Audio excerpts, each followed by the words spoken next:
on a enfin trouvé notre lieu, qui est un beau lieu ERP, qui répond à toute la réglementation, et donc on est très content, on va pouvoir accueillir tout le monde.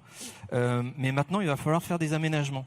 Donc je vais peut-être repasser un petit peu la parole à Hervé pour recadrer un petit peu ce qu'est l'aménagement et dans quel cadre on intervient sur l'aménagement dans un ERP. Imaginons en effet ce bâtiment du hall 4 dans lequel on est accueilli. Il est vide quand on arrive et donc il faut aménager tout ça, les stands. Voilà. Donc comment on fait pour bien, et quels sont les grands principes de sécurité incendie, de prévention de la panique, justement pour faire en sorte que ça se passe bien.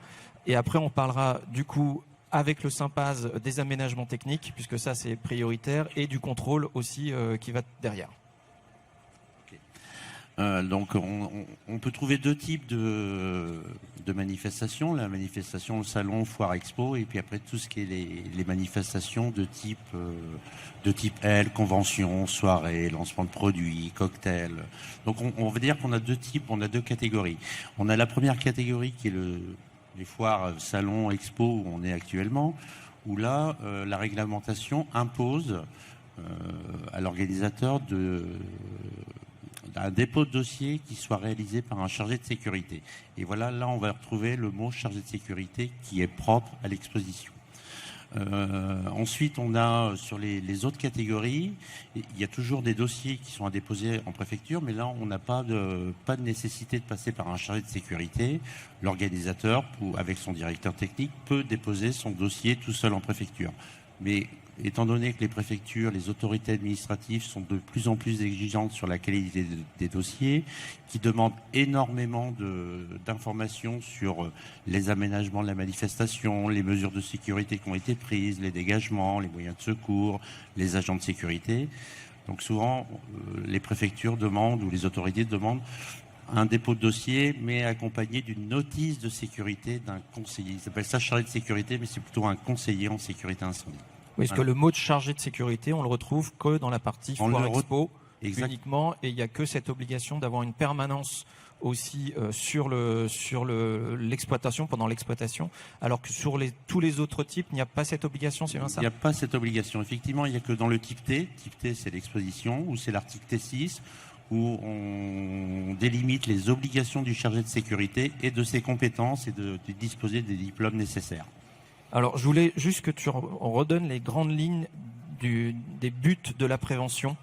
Quelles sont tes grandes missions, hein? Je les ai sous les yeux, j'espère que tu as bien révisé. Non, je ne l'ai pas révisé, mais surtout la grande mission, c'est d'assurer une mise en sécurité du public et de pouvoir évacuer le public en cas d'incident le plus rapidement possible. Donc, en numéro 1, c'est la première mission. Voilà. Et comment on réalise tout ça là, pour assurer la sécurité du public? C'est des études avec des plans qui sont transmis au chargé de sécurité et qui va aider l'organisateur à réaliser ces aménagements, de les implanter de telle façon où on puisse libérer au maximum les sorties de secours et des circulations menant aux sorties de secours. Voilà, c'est surtout ça qui est le plus important. Et ensuite, après, c'est les détails des obligations, des vérifications par des bureaux de contrôle, des extincteurs, des agents SIAP, et tout ce qui va avec, et des produits et des matériaux inifugés. Voilà, d'accord, donc les fameux PV de réaction au feu qui sont demandés, et de vérifier aussi en effet s'il n'y a pas de stockage d'hydrocarbures ou de quelques potentiels calorifiques. D'installations techniques particulières qui peut être du laser, des machines à fumer, de l'hydrogène aussi, avec des fonctionnements de machines à l'hydrogène. Donc on a tout ça à vérifier, à checker et donner les informations et de conseiller au mieux sur toutes les dispositions à prendre, réglementaires. Alors justement, tu parlais des contrôles. Alors je voulais d'abord que tu définisses ta limite de compétence en tant que chargé de sécurité. Là, a priori, tu nous as parlé de ce sur quoi tu étais compétent. Ouais. En revanche, maintenant, il faut que tu nous parles de sur quoi tu n'es pas compétent. Et là, là, c'est notre sphère. Alors effectivement, c'est sur les autres domaines. Donc c'est des contrôles qui sont nécessaires sur les installations électriques, les montages stabilité, solidité des gradins, des ponts autoportés, des échafaudages, des ponts suspendus, où là, on n'a aucune compétence en tant que chargé de sécurité ou conseiller, qui est suite à l'arrêté de 95 après l'accident de Furiani. Voilà. D'accord, donc c'est vraiment l'incident de Furiani qui est toujours dans les mémoires. Tout à fait. Et qui nous oblige en fait à faire appel à des bureaux de contrôle. Donc vas-y. Et pour finir, on n'a également aucune compétence sur la sûreté, agent ADS, et sur ce qu'on appelle le PPSPS, coordinateur sécurité. Voilà. D'accord, le PSPS qui du coup le code du travail. Voilà. Le et là on est montage sur et le voilà. code du travail, en effet, tout ce qui est coactivité, Mais etc. souvent on confond. Voilà. Très bien. Donc, en effet, chargé de sécurité, tout ce qui est prévention des risques, sécurité des personnes, protection des biens en numéro 2. Exactement. Évidemment, faciliter l'engagement des secours. Exactement. Aussi. Voilà. Donc, je passe la parole maintenant à Emmanuel. Donc, pour le bureau de contrôle ICE. Donc, du coup, à quel moment, toi, tu interviens sur les événements et quelles sont les obligations qu'on a en tant qu'organisateur, enfin que les organisateurs ont pour ton passage?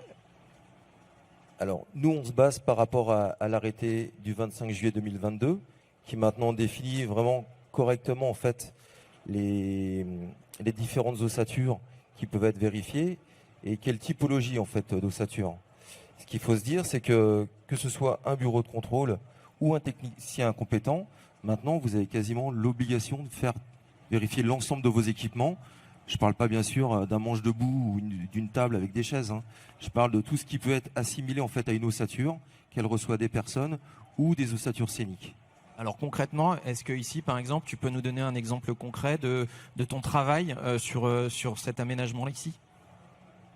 Alors ici, si on prend le cas particulier, en fonction de la hauteur en fait des équipements, on aurait eu soit un technicien compétent qui serait venu faire la vérification, donc ça peut être une personne qui a reçu en fait une formation et qui a un titre d'habilitation qui lui a été délivré après sa formation, et après passer une certaine hauteur ou une certaine typologie en fait d'ossature, ce serait un organisme de contrôle soit accrédité, soit agréé. Alors, ce qui est nouveau, c'est que la réglementation, enfin, il y a maintenant un nouvel arrêté, on l'a traité l'année dernière sur un atelier, donc il y a un nouvel arrêté qui existe, qui renforce en fait tous ces contrôles, justement pour, j'imagine, assurer encore plus de sécurité dans tout ça. Est-ce que du coup, vous êtes amené à contrôler beaucoup plus d'éléments? En soi, oui, parce qu'il y a deux phases en fait. Il y a une phase qui était peut-être pas faite au tout début sur la plupart des événements, c'est qu'on demande en fait à ce que les équipements passent une certaine typologie, que ce soit ossature recevant des personnes ou ossature scénique, fassent l'objet en fait d'un avis sur dossier, donc que l'organisme de contrôle agréé puisse émettre un avis en fait sur à la fois les plans, les notes de calcul, pour s'assurer en fait que les éléments avant qu'ils soient montés correspondent bien en fait à la réglementation. Et dans un second temps, l'avis sur le montage, qui lui aussi, du moins, dépend de la typologie des ossatures. Donc concrètement, il faut qu'en préparation, et ça demande du temps aussi, de créer un dossier spécifique sur la partie structure, comme tu dis, ossature supportant des personnes ou structure scénique, accroche spécifique. En fait, il faut qu'on ait un dossier qui détaille tout ce qu'on doit mettre en place et dans le détail, quoi. C'est un dossier, du moins, c'est ce qui permet en fait d'établir le dossier de sécurité, où dedans, en fait, il va y avoir un certain nombre de documents qui vont être réunis pour pouvoir en fait assurer la sécurité des gens. Très bien. Et une fois que tout ça c'est validé, que tout va bien, qu'on a un avis sur dossier positif, donc on fait le montage et concrètement, toi, tu repasses derrière pour pouvoir faire un avis sur site. Et qu'est-ce que tu émets derrière comme document et je te poserai la deuxième question juste après. Donc, toujours en fonction des typologies d'ossature, on a soit un technicien compétent, soit un organisme de contrôle qui vient en fait faire la vérification et qui rédige un rapport de vérification avec un avis favorable ou défavorable par rapport au montage qui a été réalisé en fait. Maintenant, cet avis-là, c'est un avis qui est consultatif, qui est là en fait pour aider à la fois les chargés de sécurité ou les commissions de sécurité qui ne sont pas compétentes en fait dans le domaine de l'électricité ou du montage de structure. C'est là notre rôle en fait. D'accord. Donc, en quoi ce document, il va dédouaner la responsabilité de l'agence ou même du prestataire technique qui aura fait ce montage? Et après, on passera la parole à Stanislas. En rien. En fait, parce que si moi je m'aperçois, par exemple, que les éléments sont mal montés, je suis en droit de mettre un avis défavorable en fait en conclusion de mon rapport, Après, si l'organisateur, lui, il a envie de passer outre en fait cet avis défavorable, c'est de sa responsabilité en fait. Mais quelle que soit en fait la décision qu'il prendra, étant donné qu'on est tous des sachants, on est tous responsables du travail qu'on fait en fait. Que ce soit l'organisateur, qui soit client, agence déléguée pour faire de la production déléguée, que ce soit les entreprises ou bien le bureau de contrôle, quel que soit notre niveau en fait de responsabilité, de toute manière, devant le juge, on sera toujours responsable de ce qu'on a réalisé en fait. Donc là, c'est encore dans le cadre où on n'aurait pas de commission de sécurité. Je parle bien d'une commission officielle, commission communale ou départementale. Si jamais il y a une commission de sécurité qui est déléguée sur site, comment ça se passe? Et justement, toi, tu as émis un avis défavorable ou un avis favorable avec réserve, ce qui peut arriver aussi. Comment ça se passe? Alors, il y a deux cas de figure. Soit en fait, la commission se range derrière nos avis et dans ces cas-là, en fait, elle interdit la manifestation. Soit elle émet un avis défavorable, mais je rappelle quand même que le premier OPJ, en fait, c'est le maire dans les communes, et donc il peut passer outre aussi, en fait, l'avis de la commission de sécurité. Oui, c'est une commission consultative, si je ne me trompe pas, quoi. Et en fait, pour répondre un peu à la question qui a été posée sur les sites, comment fait-on quand il y a un chargé de sécurité du site et qui nous dit, moi, je récupère vos éléments et c'est moi qui gère le dossier? Parce que, du coup, il est juge et partie. Donc, que se passe-t-il dans ce cas-là? Hervé, est-ce qu'on parle bien d'un chargé de sécurité? Est-ce qu'on parle d'un responsable unique de sécurité? Et là, on va peut-être jouer un petit peu avec les mots. Est-ce que tu peux déjà éclaircir ça pour qu'on soit bien clair? Entre le russe, le responsable unique de sécurité, et le chargé de sécurité. Alors, c'est deux choses différentes. Le russe, c'est le responsable unique, la responsable unique de la sécurité sur un établissement où on a plusieurs types d'activités. Par exemple, on va prendre le Palais des Congrès, on a un centre d'expo, on a un auditorium, on a un parking, on a des boutiques. Donc, pour gérer tout ça, on doit nommer un responsable unique de sécurité. Donc, lui, il va gérer tout l'ensemble du bâtiment. C'est bien une personne physique qu'on peut rencontrer, une personne qu'on peut totalement appeler, physique. Et voilà. auquel on peut poser des questions. Exactement. Ensuite, le chargé de sécurité, on va le retrouver dans l'événement ou sur les salons. D'avoir un chargé de sécurité qui est déjà dans un établissement à demeure et proposer à un organisateur de passer par leur chargé de sécurité propre, il y a, il y a conflit d'intérêts. Parce que le chargé de sécurité, effectivement, on va vérifier les aménagements que met en place l'organisateur qui nous a mandatés, mais on est aussi là pour surveiller que les équipements de l'établissement sont en parfait état de fonctionnement. Donc c'est pour ça, sur un site, il pourrait y avoir des omissions d'un chargé de sécurité qui est à plein temps. Donc on est d'accord que c'est jugé parti, totalement. Il faut se méfier.